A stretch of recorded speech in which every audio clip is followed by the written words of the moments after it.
Como sabemos, en la Biblia se menciona bastantes mujeres, muchas más de las que podremos imaginarnos. En realidad, hablamos de cientos de mujeres y algunas de ellas solamente se menciona, como la que vamos a hablar en esta mañana. Y vamos a comenzar, vamos al principio, porque hoy día tenemos Cena del Señor y queremos celebrarla con gozo. El principio, miren, disculpen, la verdadera generosidad no se mide en cuánto se da, sino que es lo que se da. Este es un principio contradictorio al sistema de pensamiento que rige la cultura que vivimos hoy día. Porque, miren, imagínese usted en un lugar X, una iglesia X, alguien viene y da 100,000 soles. ¿Y usted qué pensaría? Si hubieran más hermanos así, ¿no? Y ya le pondríamos su estrellita, le daríamos su diploma y diríamos un hermano generoso. Así diríamos, ¿no es cierto? Desde nuestra perspectiva natural. Y si en esa misma congregación una hermana viene y da 10 soles, uno diría, esa hermana, no, es que 10 soles. Y porque uno está acostumbrado a calificar en función de la cantidad que se da. Pero desde la perspectiva de Dios es diferente. De repente el que dio 100,000 soles podía dar mucho más, pero da solo eso. Y mientras la que tiene 10 soles solo tiene otros 10 soles más y no tiene más. Entonces, ¿quién dio más? De eso hablaremos en esta mañana en el ejemplo de una mujer viuda que dio todo lo que tenía. Así que, amados hermanos, esto tenemos que aprender. No es tanto lo que damos, sino que es lo que damos. Y lo que debiéramos dar siempre debiera ser lo mejor, que no solo es dinero. No solo es dinero. Hay cosas más valiosas que el dinero que no estamos dispuestos a dar. Retaseamos algunas cosas que son demasiado valiosas para nosotros y como que queremos calmar la conciencia, damos dinero. Ya no visito, no es que visite, estoy hablando mal. Años atrás yo vivía acá en Lima, me mandaban a comprar al mercado y siempre pasaba por una capilla. Sea cual fuera el día, siempre había mendigos en la puerta de los templos católicos, extendido la mano. Y la gente pasaba, cuando salía de la misa, le daba. No sé si ahora será así, no tengo la menor idea. Y ya no hay. Pero en aquellos tiempos yo veía eso. Y cuando ya uno va creciendo y va madurando, dice, la gente daba para calmar su conciencia. Porque en la cultura de la Iglesia Católica, el dar al pobre, como el dar una limosna, es meritorio. Entonces, ahora, si alguno de ustedes ha dado esa limosna, ¿cuánto daba? ¿Alguien ha dado limosna así? ¿Alguien? Nadie. Sí, ¿cuánto daban? ¿Abrían la billetera o el monedero? ¿Qué habrían? A ver, digan la verdad, pues, amados hermanos, aquí estamos para confesarnos unos a otros. El monedero, y buscabas la moneda de 5 soles.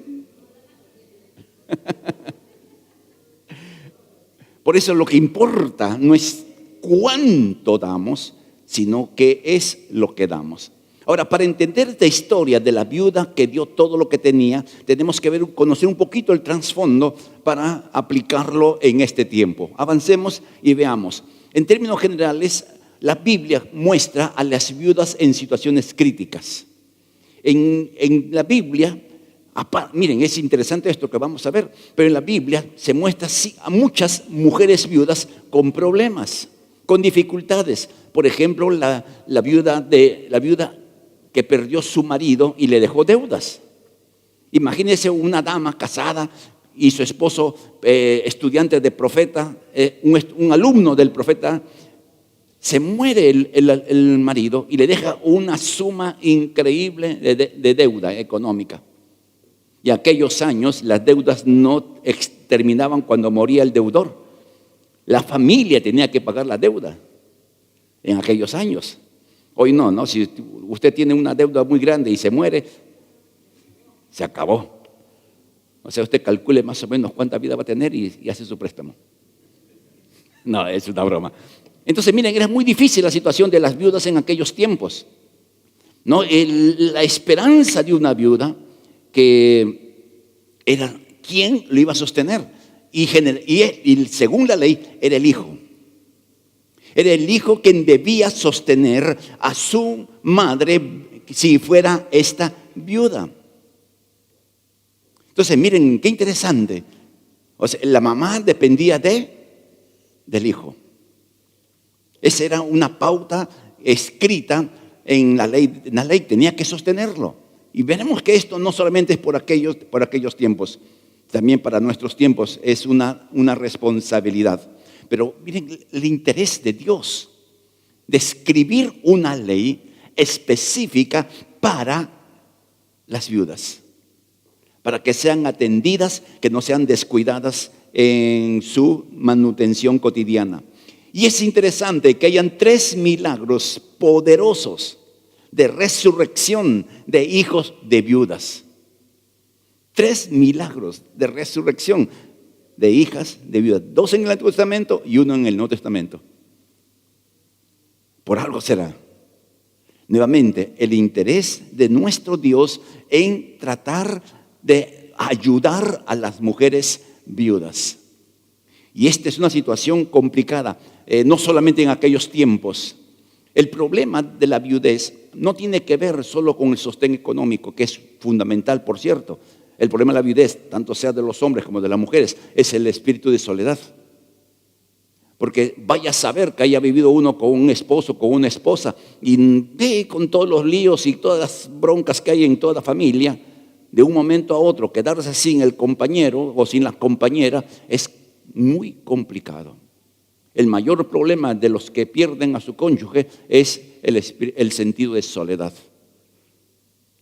Entonces, imagínense en aquellos tiempos aparte. Ahora, en el Antiguo Testamento, avanzando en este trasfondo para llegar al punto, se dan órdenes, como hemos mencionado, expresas de sostener a las viudas. Era por ley, por obligación. Los hijos, la familia, tenía que encargarse de cuidar a las viudas. En Éxodo 22, 3 veces se repite en el Antiguo Testamento: sostengan a las viudas, denles la manutención cotidiana. ¿Por qué? Por la desatención económica en aquellos años de las viudas. Pero miren qué interesante, era el hijo quien tenía que sostener para paliar el espíritu de soledad que agobiaba a una viuda.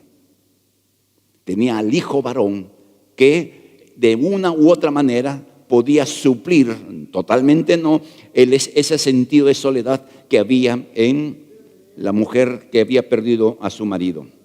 Ahora, en el Nuevo Testamento, ¿qué ocurre? Surgen los fariseos, que surgen mucho antes de Jesús.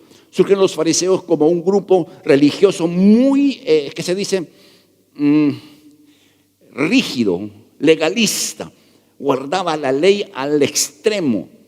Por eso hoy día se dice a la gente que tienen apariencia de algo y no lo son en el corazón.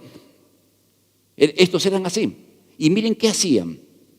Sob pretexto de ayudar a las viudas, de consolar a las viudas, se metían en sus casas y saqueaban sus bienes. ¿Entiende eso, no? O sea, como iba a ayudar a la viuda y poquito a poquito, o de un solo sopetón, le quitaba el sustento o el recurso que tenía la viuda. Lo que podría haber ahorrado, lo que le pudo haber dejado el marido, etcétera. Le quitaban. Jesús habla de esto, que saqueaban las casas de las viudas. O sea, miren cómo alguien puede ser, entre comillas, muy espiritual y qué malvado con las damas desprotegidas. Ese contraste. Y eso ha existido en todos los tiempos, por cierto. En la iglesia de Jerusalén, en Hechos 6:1, encontramos que la iglesia entendió el mandato del Antiguo Testamento y determinó cuidar a las viudas. Y hubo un lío en la iglesia de Jerusalén porque no todas las viudas eran atendidas tal como debía ser, por un problema de cultura. Les explico rápidamente. En la iglesia de Jerusalén, ¿qué hacían? Siguieron la costumbre judía de cuidar a las viudas. ¿Cómo cuidaban los judíos a las viudas? En las sinagogas había un hombre, que se me olvidó el nombre, tiene un nombre especial, que era el encargado de recabar el aporte de los miembros de la sinagoga para ayudar a las viudas, que no eran muchas en un pueblo pequeño. Entonces cada día juntaban el alimento y esta persona era el responsable de llevar la canastita, diríamos, a cada viuda cada día. Ese era su trabajo. Si habían 2, 3 viudas, le llevaba su canastita a una, a las 2, a las 3. No, ese trabajo. Por eso Jesús dijo el pan de cada día. Esa es la pauta. Por eso a veces no entendemos el contexto, porque digamos el pasaje bíblico, porque no entendemos el contexto. Esa era la forma. Entonces, la iglesia hizo lo mismo. Porque la iglesia en su primera etapa era judía 100%, puros judíos. Entonces siguieron las costumbres judías. Hay viudas, quizás muchas más, porque eran miles los que se convirtieron y posiblemente habían muchas viudas. Y siguiendo la costumbre, había el reparto de alimentos. Entonces los encargados comenzaron a hacer un poco de segregación. A las viudas que hablaban el hebreo les daban pierna de pollo. Y a las viudas que no hablaban el hebreo, le daban las patas del pollo. ¿Me explico? O sea, había una separación por el hablar. Y ahí comenzó el lío. Pero ¿cuál es la idea? La idea es esta, que la iglesia, bien que mal, estaba atendiendo a las viudas. Y siempre entran los problemas en ese sentido cuando se reparte. Miren, qué interesante. Ahora, conforme fue avanzando el tiempo, en 1 Timoteo 5:16 encontramos que la iglesia debía sostener a las viudas. Ya no está en la cultura judía, está en la cultura gentil, en la cultura de los que no eran judíos. Entonces los gentiles, los no judíos, no tenían esta costumbre de ayudar a las viudas. Se quedó viuda, allá ella. Mata maridos, por decirlo de alguna manera. ¿No? ¿Qué habrá hecho? Bueno, en fin, pero la cosa es que no había esa preocupación de atender a las viudas en esa cultura fuera de la cultura judía. Que entonces Pablo, viendo esto, y él siendo judío y conociendo la palabra, el principio de sostener a las viudas, ordena a la iglesia que sostengan a las viudas que realmente lo son, y da una lista. No cualquier viuda. Si era joven, que se case. Así ordena Pablo. Bueno, ese eran esos tiempos, ¿no? Pero ¿cuál es el punto? No, el punto es que Dios, a través de la cultura judía o a través de la iglesia, preocupado por las viudas. Hasta ahí estamos claros. Para entender a esta viuda de la cual hablaremos en un momento. Sigamos viendo un poco el contexto. Todos los judíos estaban obligados por ley a dar diezmos, ofrendas, primicias, faltó añadirlo, a Dios. Porque Dios estableció una pauta. Deuteronomio 16:16 dice, no te presentarás a Dios con las manos vacías. Si el hombre, el judío, sin importar su condición económica, tenía que ofrecer algo a Dios. Y se suponía que debía dar lo mejor que tenía. Si tenía que ofrecer una oveja, no podía buscar la oveja que estaba con la pata quebrada, o estaba enferma, o estaba vieja. No, lo mejor. Esa era la pauta. Entonces, miren, esa es la pauta del dar según Dios. Nadie debiéramos presentarse a Dios con las manos vacías. Y no está pidiendo Dios que se dé de lo mejor que uno podía dar. Lo segundo, ya en la cultura del tiempo de Jesús, cuando el templo estaba construido, el templo donde Jesús entró ha sido considerado una de las maravillas del mundo antiguo, revestido de oro. Imagínense. Si hoy estuviera, ya lo hubiesen asaltado la casa.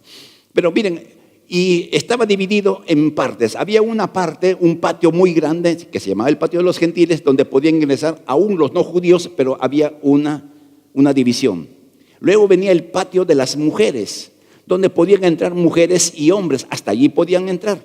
Y en ese patio habían una serie de urnas, o llamémoslo envases, donde los judíos, hombres y mujeres, no importaba su rango, no importaba su posición, tenían que dar sus ofrendas. Esa era la forma en cómo lo hacían. Y cada urna servía para un fin. Es decir, para el pobre, o para esto, o para aquello, o para lo otro. Así como hacemos en nuestras iglesias, ¿no? El sobre que es de diezmo, el sobre pro templo, o a veces hacemos una ofrenda especial. Igualmente, en ese habían 13 urnas para las ofrendas. Y la última urna, que se supone donde echó la viuda, eran las ofrendas voluntarias, que no tenían un propósito específico, sino, siento dar. Y es allí donde se supone que esta viuda estaba echando su ofrenda. Entonces, con ese pequeño contexto, vamos a la historia. En Marcos 12, del 41 al 44, encontramos la historia de la viuda pobre que tenía 2 monedas pequeñas, que ni siquiera era una pequeñez realmente, una insignificancia. Y esta viuda nos da lecciones para todos los tiempos. Fue una lección que Jesús dio a sus discípulos y es una lección que Dios nos da a nosotros. Y tenemos que aprender de esta mujer el concepto de la genuina generosidad, disculpen. Entonces, vamos a ver, entremos a la historia. ¿Cuándo ocurre esto? ¿Cuándo Jesús habla de la viuda o hace referencia a la viuda? Jesús en Marcos 14:20 estaba denunciando a los fariseos y a los escribas que devoraban la casa de las viudas por pretexto hacían largas oraciones. Es como que usted esté en su casa, haya cocinado para 2 y llegue 2 más justo media hora o 15 minutos antes de almorzar. Y le dice, mire hermana, mire hermano, he venido porque Dios me ha dicho que haga una oración acá. Y comienza a orar largas oraciones y ya es hora de almuerzo. Y hermana, amén. Uno que tiene ¿qué debiera hacer? Invitar, ¿no? Porque en la cultura judía, si alguien llegaba, el dueño de la casa se podía quedar de hambre, pero el visitante se iba bien lleno. Cultura, la hospitalidad judía. Entonces, estos bandidos, llamémoslo así, con una bonita palabra, ya sabían qué viuda tenía o qué viuda no tenía. Iban a esas casas, sobre pretexto, como dice la palabra, de ayudar a orar, para consolar a las viudas. Estos bandidos iban por comer. Entonces, Jesús se va al templo y se sienta frente a todas las urnas donde se estaba dando ofrendas. Se sienta sentadito, está observando el dar de las personas, para hacer referencia lo que realmente es valioso en el dar, qué es lo que realmente es importante en el dar. Entonces, amados hermanos, cuando venimos al templo, algunos venimos para recibir y recibimos. Amén. Recibimos la gracia de Dios, la enseñanza. Algunos son consolados por el Señor, fortalecidos. Otros somos ¿cómo es la palabra? confrontados con la palabra. En fin, venimos y recibimos algo. Y también venimos a dar a Dios nuestro canto. Damos nuestro tiempo. Porque usted viene, está aquí aproximadamente 2 horas y esas 2 horas es vida y usted está dando vida. Entonces, ese es el proceso divino en lo que Dios nos da y en lo que nosotros damos a nuestro Dios. Por eso, con esto en mente, queridos hermanos, vamos a ir avanzando y veamos ahora lo que hace Jesús. Jesús primero mira a los ricos que echaban mucho, 200,000 soles, como dije al comienzo, echaban mucho. Es impresionante.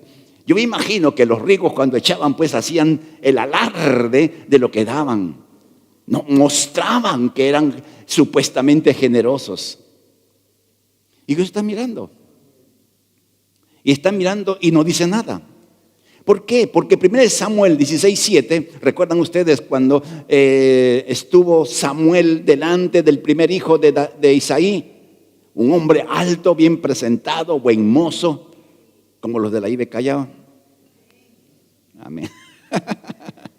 No vale mentir, o sí vale mentir. ¿Y él qué dijo Samuel? ¿Quién recuerda? Delante del ungido del Señor estoy. O sea, Samuel, profeta, se impresionó de la presencia del primer hijo de Isaí. Y debió ser alto, debió ser, pues, aparentemente el que podía ser el rey de Israel. Y Dios le dio su cocachito, pues, ¿no? No te fijes en la apariencia, porque Él no mira lo que se ve, Él mira el corazón.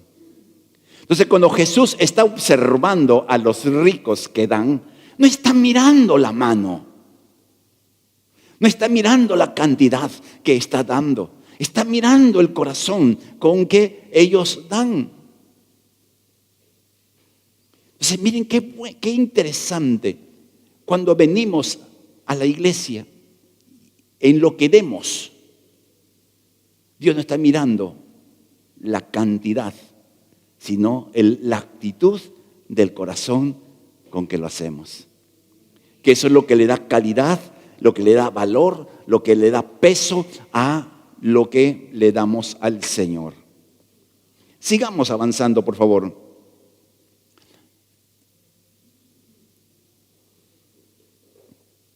El Señor no se impresiona por la cantidad que se da. La Biblia enseña, que los ricos daban mucho. Como dije al comienzo, nos impresionaría que alguien dé bastante dinero. Nos alegaría también, por cierto. Estamos construyendo el templo en la isla de Pachacútez y hay hermanos generosos, gracias a Dios. Y Dios mira lo que se da, pero no se impresiona de lo que se da. ¿Se entiende la diferencia, no? Porque Dios no está tan interesado cuánto daban los ricos. Y luego va a explicar por qué Jesús no se impresiona por ello. ¿Está mal dar mucho? No. Si quieres dar mucho, aunque sea con mal corazón, se usa para los fines. Igual que aquellos tiempos. Daba con una mala actitud, daban mucho, pero con mala actitud se usaba para los fines. ¿Me explico? No había ahí un sensor de ofrendas. ¿Con qué corazón estás dando? No, llévate tu dinero. No, se servía para el uso o los fines propuestos. Pero ese no es el punto. El punto es qué dice Dios de lo que damos. Ese es el punto. Ese es lo que le da valor a lo que hacemos o lo que damos. O sea, amados hermanos, Dios no se impresiona. Podríamos estar dando tiempo, por ejemplo. Pero Dios no se impresiona cuánto tiempo le damos, sino con qué actitud le estamos dando ese tiempo o cualquier otra cosa que al Señor le diéramos. Pongamos un ejemplo. Algunos años atrás teníamos la pauta, y espero Dios mediante este año poder hacerlo de nuevo. Salíamos de viaje de apoyo misionero. Nos íbamos a tantos lugares hemos ido. Y a veces viajaba yo, a veces mandábamos que viajen. Y siempre decíamos a los hermanos, por favor, vamos a una zona muy deprimida económicamente, donde los niños en frío andan casi descalzos o con poca ropa. Por favor, trae. Y siempre decía, especialmente de niños. Y yo les decía, por favor, hermanos, ropa que sea útil. Que sea útil, que esté en buen estado, lavadita, con sus botones completos. Y ala, que habían hermanos que parecía que sacaban de eso que sirve para limpiar el piso, algo así. Y teníamos que escoger. Y a pesar de la advertencia, o sea, a veces hay aún en nuestras iglesias, y no solo de aquí, amados hermanos. Yo he conversado de esta cosa con otros pastores y yo dije, la ley me cayó de ser iglesia tan mala como da así. Y otros dicen, no, la mía es peor. O sea, hay una actitud que no es la adecuada de dar aquello que no debiéramos dar. Ahora, Jesús mira no solamente a los ricos, sino también ve a los pobres, porque la viuda pobre no era la única. Él mira a los pobres lo que daban. O sea, Jesús no está mirando o interesado solo en los ricos que pueden dar mucho. Jesús está mirando a los ricos que dan mucho y a los pobres que dan poco. Y la evaluación de Jesús no tiene que ver nuevamente con cuánto daban. Ok, estamos claros. O sea, Dios nos ve cuánto damos. Algunas veces, algunos podríamos dar un poquito más, otros quizás un poquito menos, y algunos quizás no puedan dar por alguna situación crítica. Y Jesús mira al que da mucho, al que da poco y al que no da. O sea, a Jesús no se le escapa nada. Amén. O sea, Jesús está sus ojos puestos sobre nosotros en esto del dar. Entonces Jesús se fija en la viuda, esta famosa viuda que dio ¿cuánto? Dice 2 blanquitas, una pequeñez, diríamos 20 centavos, tal vez a lo mucho 40 centavos de sol. Ripio, diríamos en el lenguaje criollo. Y Jesús mira a esta mujer y mira lo que está dando. Como vio a la gente rica que daba mucho, también vio a la viuda que daba poco, casi nada. Ahora Jesús comienza a dar su evaluación. Si fuéramos nosotros, diríamos, este hombre rico debe ser imitado por todos. Deben dar bastante. No imiten a la viuda que da una miseria. Así diríamos nosotros, si tuviéramos que evaluar. Pero Jesús dice algo al ver a la viuda. Esta mujer dio más que todos los demás. O sea, imagínense, no solamente eran unos ricos, varios ricos, habían los que daban más o menos, habían los que daban menos, y esta mujer dio mucho más que todos los demás. ¿Cómo 2 sencillas monedas pueden valer más que lo mucho que otros dan? Es una contradicción. Es una paradoja, humanamente hablando. Es como que aquí un hermano diera 10 centavos y Jesús diga, esto es mucho más de lo que se recogió en todo el domingo. Diga, no, Señor, creo que estás mal en matemáticas. Pero la matemática de Dios es totalmente diferente a la nuestra. ¿Y por qué? Jesús dijo, porque dio todo lo que tenía, todo su sustento. ¿Y los ricos? Detengámonos con la viuda. ¿Qué corazón tendría esta viuda para dar todo? ¿Qué corazón tendría? Imaginémonos. Es todo lo que tiene. He escuchado historias contadas por pastores, movidos por el Señor en algún lugar X, daban todo lo que tenían en su bolsillo.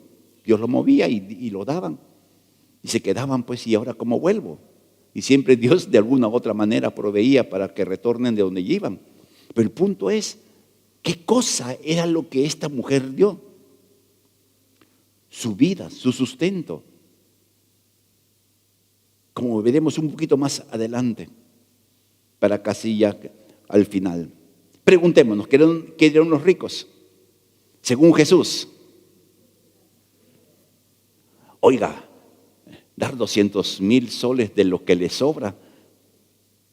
Es decir, pudiendo dar más, dan lo mínimo que pueden dar, de lo que les sobraba. Y ese es nuestro lío. Ese es nuestro lío como creyentes. Es como que estamos acostumbrados a dar lo que nos sobra.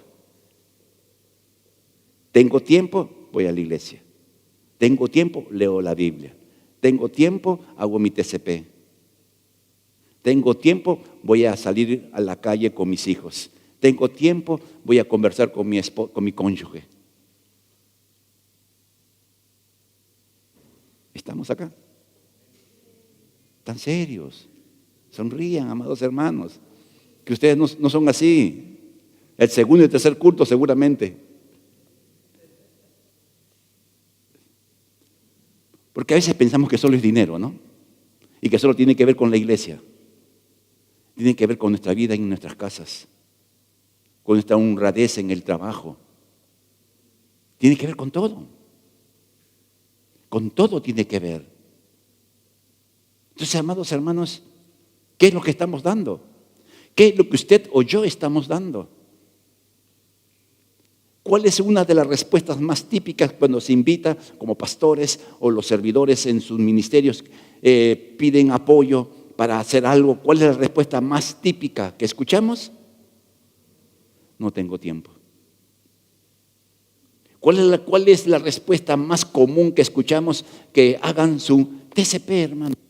Haga su TCP. ¿Cuál es la respuesta más típica? No tengo tiempo. Consideramos que esto es lo que, y si lo hacemos, algunos bueno, yo imagino que ustedes como son calidad, lo hacen bien. Pero algunos compran su TCP como para que, bueno, calmar la conciencia, compré, por lo menos algún día lo haré. O cuando tenga tiempo lo haré. Entonces, ¿qué estamos dando? Somos como los ricos, que dispuestos a comprar, pero la ley del mínimo esfuerzo. Y eso es para todo ámbito de vida. Entonces, preguntémonos, ¿qué dio realmente la viuda? Su futuro. Si era todo lo que tenía, su sustento, ¿de qué iba a comer mañana? Imagínese usted que tenga hoy día 50 soles, que es todo lo que le alumbra. Ya, es lo último que usted tiene. Y si usted lo diera, usted pensaría, ¿y mañana con qué como?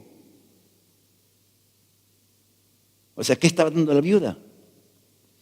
Viendo el trasfondo, ¿ok? Viendo el trasfondo, esta mujer le dio al Señor su futuro. Isaías 26:4, y está escrito en la imagen: confíen siempre en el Señor. Confíen siempre en el Señor, porque el Señor Dios es la roca eterna. Esta mujer dio su futuro. Amén. Dar su vida en las manos del Señor para que el Señor se encargue del pan de cada día. Esto es algo que nosotros debiéramos entender y meter dentro de nuestros corazones. Démosle al Señor nuestro futuro.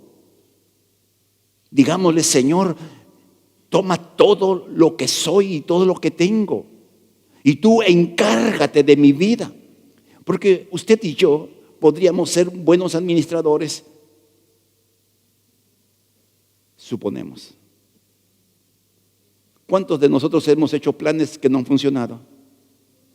¿Cuántos hemos comenzado algo y no pudimos terminar?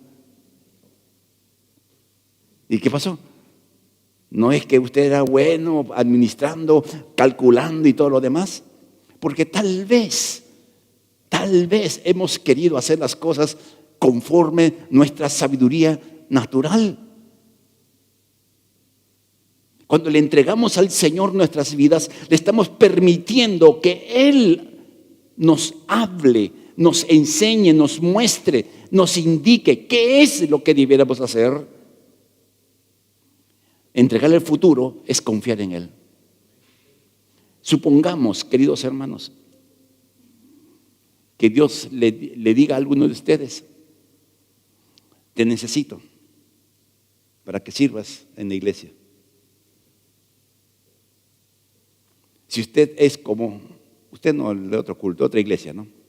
Pero si se es, mejor, digamos así, se es como los ricos, y usted diría: no tengo tiempo. Conténtense con que vengo al culto. ¿Qué más quieren?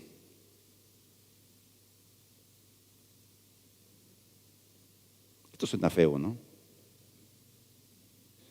Pero eso es lo que decimos cuando pensamos que a Dios le damos así, de lo que nos sobra. Cuando Dios espera que le demos nuestro futuro. Cuando nosotros enfatizamos la oración, amados hermanos, porque si algo mueve la mano de Dios para dar aquello que dice que va a dar, es por medio de la oración. Tenemos una pauta, siempre lo hemos mencionado. Hay cosas que Dios hará, oremos o no oremos. O sea, hay cosas que Dios no necesita que oremos para. Entonces, pase o no pase. Eso me pasó a mí más de una vez. He orado por enfermos, orando que Dios sane al enfermo. Y el enfermo falleció. O sea, y no solamente uno, sino muchísima gente. Y oraba creyendo que Dios podía sanar. Porque hay cosas que Dios hará, oremos o no oremos. Pero hay cosas que Dios hará solo y únicamente si oramos. Entonces, ¿sabe?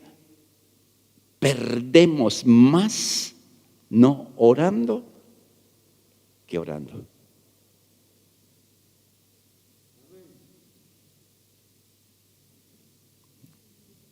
Porque usted no sabe qué es lo que Dios puede dar. Y como no sabemos, tenemos que orar de todas maneras. Oramos todos los días de 6 a 7. Gracias a Dios que tenemos una asistencia promedio 70 personas, pero no somos 70 en la iglesia. Una hermana me dice: pastor, yo cuando están en tiempo de la oración, yo tengo que estar haciendo mi desayuno para mis hijos y todo eso. ¿Y cómo lo haces? Yo estoy escuchando, y cuando hacen una bendición, amén, Señor, hazlo. Y en su mente y en su corazón, escuchando, haciendo sus cosas. Como las damas tienen ese don milagroso, por decirlo de alguna manera, que pueden estar en más de una cosa a la vez. Pero está conectado. Porque a veces, ¿qué hacemos? Nos levantamos y nos ocupamos en el bendito celular a ver cuántos likes dieron a mi presentación del día de ayer. Y a veces nos sentimos mal que nadie haya puesto ni un corazoncito, ni un check, nada. Tengo un libro que se llama La dopamina del cerebro, hablando del celular. Queremos encontrar satisfacción en algo que es tan trivial. O en malas noticias, porque usted prende el televisor, malas noticias escucha. Así que, amado hermano, Dios nos llama a la oración, a darle a Dios, no a lo mínimo, a darle lo mejor al Señor. Tenemos los sábados de 6 a 7 aquí presencial. Nos reunimos para orar. Eso implica que usted se puede levantar, los sábados los que trabajan hasta el viernes, el sábado es para dormir hasta más tarde. No, es bueno el momento para darle al Señor lo mejor. Y así usted puede ir a lectura bíblica, su TCP, ponerle a Dios en el primer lugar que le corresponde. Vayamos terminando y veamos qué enseñanza recibimos. Dios conoce nuestra situación financiera. Conoce al rico, conoce al pobre. O sea, Dios no hay que informarle, Señor, mira mi estado de cuenta. En rojo. Espero que nadie esté así, ¿no? Pero todos tenemos situaciones críticas en algunos momentos en la vida. Cuando la enfermedad visita la casa, ahí sí la crisis es inevitable. Una enfermedad te quiebra todos tus esquemas y todas tus formas de manejo económico. ¿A cuántos saben esto, amados hermanos? No, quiebra todo el orden. Uno se ve pues confundido y no sabe qué hacer. Pero Dios conoce. ¿Saben ustedes? En nuestra iglesia tenemos un testimonio de una pareja que pasaron un tiempo de crisis realmente horrible, con riesgo de perder la vida de uno de sus componentes de esta familia. Y sin embargo, a pesar del costo que implicaba tratar a su paciente de lo que tenía, a pesar de ese costo, cuando supimos de lo que pasaba esta familia y sabíamos que eran fieles diezmadores, dije, se justifica que no den. En mi pensamiento, ¿me explico? Se justifica, si no dan, tienen que atender y es costosísimo esa atención. Pero sin embargo, no solamente fue un tiempo, meses con un problema físico que no tenía salida, mantuvo su fidelidad a Dios. Me sorprendió realmente.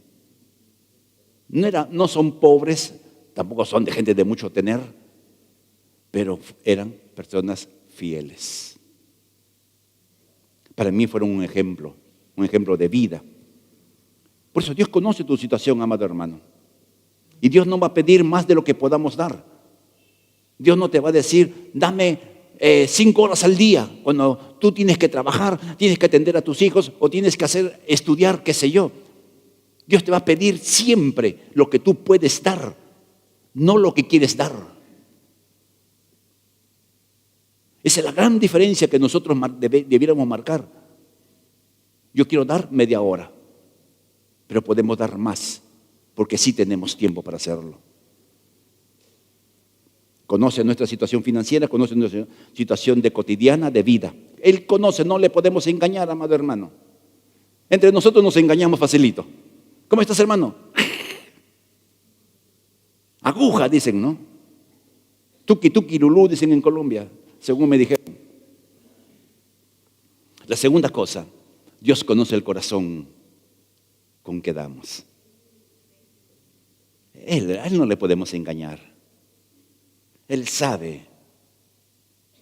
Por eso la Biblia habla que Dios ama ¿a quién? Al dador alegre. Es lo que Dios dice, dar con alegría. Porque al dar, en este caso, nuestras ofrendas, nuestros diezmos, estamos dando para un fin mucho más duradero que cualquier otro medio. Porque estamos dando para el futuro, para nuestro futuro personal, para nuestro futuro generacional y para la misma eternidad. Dice la palabra que nuestras obras nos siguen Y parte de nuestras obras son lo que damos en este momento en el sentido económico. Entonces, Dios ve el corazón, demos con un corazón alegre, agradecido. Salomón dijo, de lo que tú nos diste te damos. O sea, Dios no nos pide más de lo que podamos dar. Y terminamos con este pensamiento. La generosidad está determinada por la confianza en Dios como proveedor. O sea, cuando damos, en lo que demos, estamos diciendo en quién realmente confiamos. Amén. O sea, es nuestro termómetro, nuestro dar. Tenemos que aprender, amados hermanos, a vivir bajo las pautas divinas, a vivir bajo los principios establecidos en la palabra del Señor, a confiar en nuestro dar. Si usted piensa que le va a faltar, si da, no dé. Porque está diciendo que usted no confía en Dios. Está confiando en lo que tiene, o en sus fuerzas, o en su trabajo, o en su negocio. Si usted cree que Dios es su proveedor, usted puede dar con libertad. Lo que Dios ponga en su corazón o lo que usted disponga en su corazón. Porque son dos cosas, ¿no? Dios puede poner en tu corazón dar tanto, o tú puedes disponer en tu corazón dar tanto. Pero si lo damos con un corazón, un buen corazón, con una buena actitud, sea lo que Dios ponga en nuestro corazón, o sea que lo que dispongamos dar, Dios lo recibirá con agrado. Será una ofrenda grata, una ofrenda de olor fragante, como dice la palabra. Así que, amados hermanos, en este tiempo en que por las redes hay tanta enseñanza sobre la mayordomía, sobre el dar el diezmo, porque no se debe dar, que eso es para el Antiguo Testamento. Y está bien, si creen eso está bien. Yo no me hago líos. Yo no respondo a esos tipos de pensamientos. Solo pienso esto.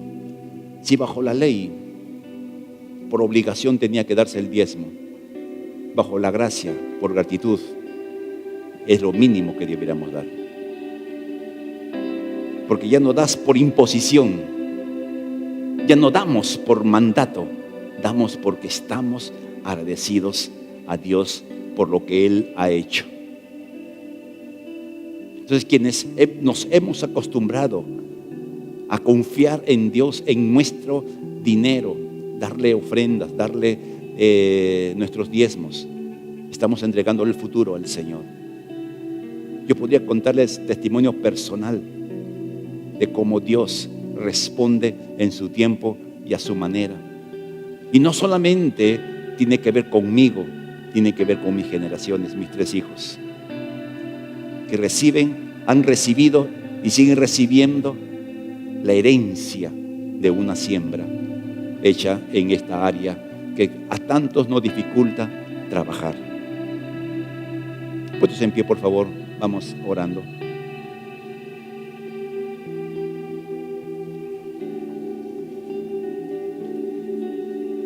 Cada mañana o casi todas las mañanas en el tiempo de oración que tenemos en la IB Callao, siempre ponemos a las viudas como motivo de oración.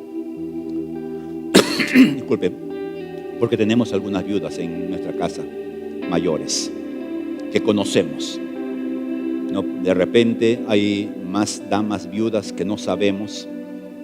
Y si usted es una dama viuda mayor, avísenos para orar por usted, para estar al tanto de usted. Porque la viuda es una dama que necesita la presencia y el confort que solo Dios puede dar. Nosotros podemos en nuestra capacidad dar cierto consuelo, pero solo Dios puede brindar ese consuelo que sostiene a las personas. Así que, ¿qué tal si oramos hoy día por las viudas? Amén. Si usted conoce alguna viuda y sabe que está en situación crítica económica, si tiene buena situación, ore para que Dios consuele su corazón y ponga fuerza. Pero hay viudas que de repente usted conoce que están en situación crítica, que se van al mercado con un sencillo a tratar de parar la olla. En la medida de su posibilidad, ayude a esa persona. Así tenga hijos descuidados que no atienden a la viuda, así tenga hijos, usted de corazón tierno, hágalo. Y la mejor manera de ayudar a una viuda no es dar dinero, es que usted compre una bolsita de alimentos y le toque la puerta y le diga: Dios te está proveyendo para este día. Hagámoslo, amado hermano. Seamos generosos. De repente no podremos dar mucho, pero quién sabe que lo poco que podamos dar es el pan que esa viuda necesita para el día. Amado Dios y Padre, en esta mañana queremos darte gracias por las bondades que tú tienes para con nosotros. Te damos gracias, Padre, por lo que está escrito en tu palabra y por lo que hoy día tú nos has mostrado en el ejemplo de la viuda, de dar todo, confiando que tú tienes cuidado del futuro. Amado Dios, que estas lecciones de vida no queden solamente como un marco teórico, sino que de una u otra manera las podamos llevar en obediencia a imitar. Ayúdanos, Padre, a dar con la actitud correcta lo que demos: tiempo, talentos, habilidades, dinero. Darlo con la actitud correcta, no para impresionar a otros, sino para agradar tu corazón. Ayúdanos, amado Dios. Tú pon confianza en los que tienen poco, que de lo poco que tienen dan. Ayuda a los que tienen, cuando dan, que tú sostienes su día, porque damos de lo que tú nos has dado. Y todos demos con corazón agradecido y con gozo y alegría. Y en esta mañana oramos por nuestras amadas hermanas que son viudas, que han perdido su compañero. Oramos, Padre, para que tú seas quien consueles y fortalezcas su corazón. En sus tiempos de tristeza, tú puedas acercarte a ellas y poder, con tu calor y amor, brindarles fuerza y vitalidad. Ayuda a las viudas desposeídas, aquellas que no tienen casi nada para sostenerse. Tú puedas ser el proveedor según tu palabra. Y oramos, Padre, para que de los que somos parte de esta iglesia y conozcamos viudas con profundas necesidades, podamos dar a estas viudas el pan de cada día en la medida de nuestra capacidad. Ayúdanos, amado Dios. Ayúdanos.